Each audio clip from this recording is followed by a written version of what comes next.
Hello everyone, this is Aditi Singh, a third year BHMS student pursuing homeopathy from Kanpur Government Medical College. So NEET is around the corner, stress सबका बहुत high होगा, समझ ही नहीं आ रहा होगा कि MBBS मिलेगा नहीं मिलेगा, नहीं मिलेगा तो फिर क्या होगा, are these options BHMS BMS even worth it? So at least I can give you my perspective, I can tell you about my journey, and I think the rest you can decide. So talking about homeopathy, I just feel like बहुत stigmas हैं homeopathy के around.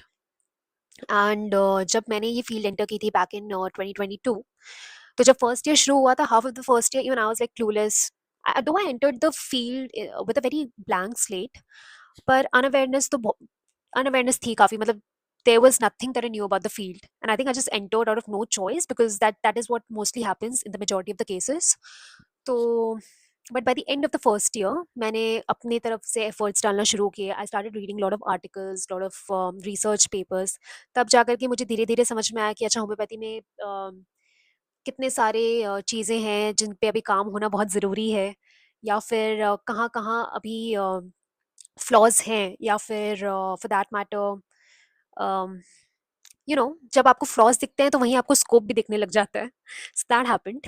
क्योंकि जो एक बहुत बड़ा drawback जो मुझे फील हुआ था फर्स्ट ईयर में, वो ये था कि हमारे प्रोफेसर्स होम्योपैथी के बारे में, like as a subject we would obviously be studying the subjects and talking about it, but like not really talking about homeopathy where it was standing globally. तो आई थिंक फर्स्ट ईयर के students के साथ वो discussions होना काफ़ी ज़रूरी हैं. But yes, apart from that, like I said, I started doing my homework. मैंने अपनी तरफ से चीज़ों को पढ़ना शुरू किया, समझना शुरू किया चीज़ों को. तो धीरे धीरे चीज़ें समझ में आने लगी कि अच्छा ठीक है, ऐसे होता है वैसे होता है. फिर जब सेकेंड ईयर में गए तो ओपीडी शुरू हो गई. फिर ओपीडी में जब हमने जाना शुरू किया तो पहले पहले तो बड़ी एक्साइटमेंट होती थी, अच्छा अच्छा केस लेना है, ये लेना है, वो लेना है. पर धीरे धीरे आपको समझ में आता है कि आपको चीज़ें ऑब्जर्व करनी है. तो ये सब होता है. और फिर जैसे जैसे आपका सेकेंड ईयर थर्ड ईयर होने लगता है, you start realising, like you start seeing the cases first hand, and you start seeing stuff getting treated. So वहाँ से आपका फिर एक फेथ इंस्टिल होना शुरू होता है कि अच्छा, नहीं, चीज़ें जो हम पढ़ते हैं या फिर जितनी दवाइयों के बारे में हमें सिखाया जाता है कि ये क्योर करता है, this is use for this is use for that, you actually start seeing that stuff happening. तो वहाँ पे जो एक वो जो स्केप्टिज्म वाली चीज़ अगर आपके खुद के भी दिमाग में होती है, तो वो चीज़ धीरे धीरे हटने लगती है.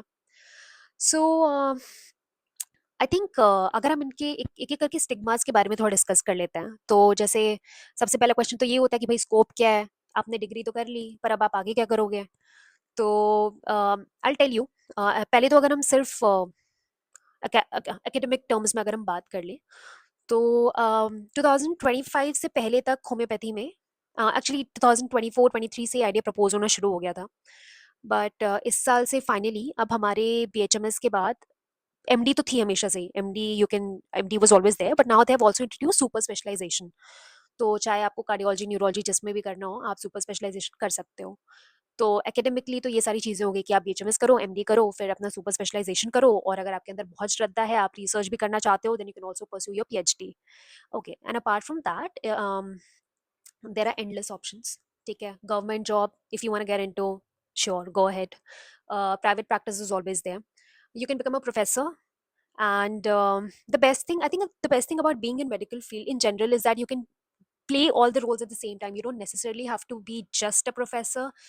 You can have your practice, you could be a doctor, you could be a professor all at the same time, you could be pursuing your research all at the same time. So I think बहुत सारा scope है. I'll tell you one thing. किसी भी pathy की जो publicity है वो उसके प्रैक्टिशनर से ही होती है. The more number of practitioners that you have, the more you see that pathy being used around you. तो अगर हम मॉडर्न मेडिसिन की बात कर लें, तो मॉडर्न मेडिसिन भी इवॉल्व होती आई है. But I tell you one thing. Modern अब जैसे एक जनरल मैं एग्जांपल बताती हूँ. जैसे मेरे कॉलेज में 2020 2019 तक वी हैड लाइक 50 सीट्स हर साल. मतलब हर बैच में से 50 सीट्स हुआ करती थी. 2020 से the number has increase to 125. तो अब आप यही देख लो ना कि अभी तक, तो this is just my college, और ऐसे कितने सारे कॉलेजेस हैं. तो I think it's only been after COVID कि चीज़ें बहुत ज़्यादा बूस्ट होने लगी हैं। एंड 2014 से पहले तक हमारी फील्ड में कोई इंडिपेंडेंट रिसर्च बॉडी नहीं थी, एक dedicated research body, if I would say, not independent. So हमें अपनी रिसर्च बॉडी CCRHP 2014 में मिली है, and ever since then research research उससे पहले भी होती थी, बट जस्ट से एक डेडिकेटेड रिसर्च की अगर हम बात करें, वो तो 2014 के बाद से ही शुरू हुई है। तो और अगर मैं बताऊं तो मॉडर्न मेडिसिन में जो रिसर्च पेपर्स पब्लिश होते हैं वो 5 डिजिट 6 डिजिट के नंबर्स में होते हैं ग्लोबली। और होम्योपैथी की अगर हम बात करें तो लिटरली अभी 2020 21 22 तक भी डबल डिजिट्स में रिसर्च पेपर्स पब्लिश हो रहे थे। अब जा करके now we have started publishing research papers in 3 digits. तो जो साइंटिफिक स्केप्टिज्म है इसके अराउंड, आई थिंक वो भी इवेंचुअली प्रूव होने लगेगी धीरे धीरे। The work is already has been started to happen. इतने सारे कोलैबोरेशंस हो रहे हैं, lot of homoeopathic doctors are collaborating with JIPMER people, AIIMS people, so IITs. तो I think the work has already started to happen. It's a very growing field. I think modern medicine का लोग को यही लगता है कि I think modern medicine, if you want to pursue surgery, go ahead. But अगर आप medicine pursue करना चाहते हो, I think homoeopathy is also one of the best best best places to get into. Literally मैं अपने personal experience से बता रही हूँ, जब हम ओपीडी जाते हैं तो ऐसे 40 40 पन्ने के प्रिस्क्रिप्शन आते हैं, लोग ऑलरेडी मॉडर्न मेडिसिन ट्राई करके आ चुके होते हैं, थक हार करके भी होता है कि अच्छा चलो अब होम्योपैथी भी ट्राई करके देख लेते हैं, वो वाली सिचुएशन होती है मोस्टली।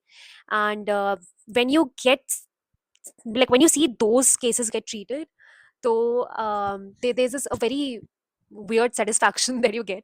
मेरे सामने की बात है, एक केस था, पॉलीसिस्टिक ओवरी हो रखा था एक पेशेंट को, और उन्हें और सारी कॉम्प्लिकेशंस और हो रखी थी, and पिछले 5 साल से वो मॉडर्न मेडिकेशन ले रही थी, things did not work out, they wanted to conceive, the couple wanted to conceive, but 2 महीने उन्होंने होम्योपैथिक ट्रीटमेंट करवाई, उनकी पूरी केस टेकिंग हुई और सब कुछ प्रॉपर जैसे होता है वैसे सारी चीज़ें हुई, मेडिकेशन चली, and then after 2 3 months when we got the reports, it was all clear there was no cyst in the ovary.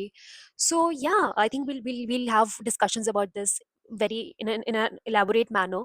uh, but I'm just letting you know कि ये फील्ड में there's a lot to do, you know, जब जहाँ पे जो field जितनी growing होती है उसमें as a doctor for you to stand out as an individual, उसमें आपका स्कोप भी उतना ही ज़्यादा बढ़ जाता है।